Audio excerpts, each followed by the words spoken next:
So where does that leave us today? It leaves us living in a country that has been psychologically colonized from within. It leaves an entire nation bowing to a modern crown and a financial system that hold absolutely zero legitimate, moral, or historical right to the ancient sovereign throne of Britain. The modern royal family, descending from the German House of Hanover and the compromised Norman feudal takeover, is nothing more than a shiny, ceremonial distraction. They are the ultimate beneficiaries of the Grand Norman fraud, the beautiful spectacle used by the square-mile satanic cabal to keep the masses pacified, flag-waving, and sleeping, ensuring they never look for the explosive truth.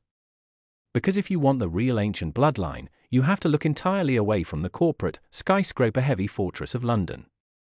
You have to look away from the stolen palaces and the hollow ceremonies of the elite.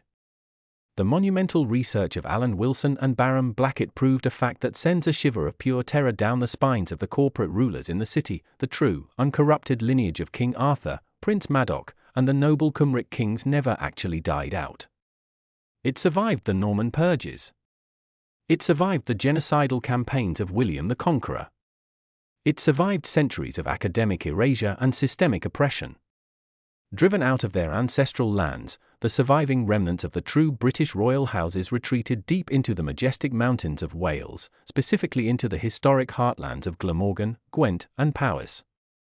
They held onto their true genealogies in secret, passing the records down from father to son, generation after generation, completely hidden from the prying eyes of the state spies.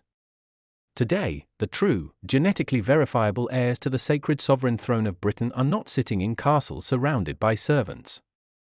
They are living among us as ordinary citizens. They are working regular jobs, walking down regular streets, and living quiet, humble lives in the valleys and towns of Wales and the wider UK.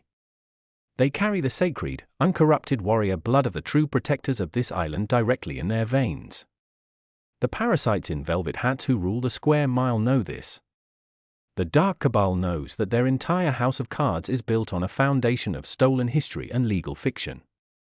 They know that if the British public ever wakes up from their collective, media-induced slumber, if they ever realize that the matrix of financial slavery and corporate governance is an occupying force sitting on a hijacked kingdom, the entire system will collapse overnight.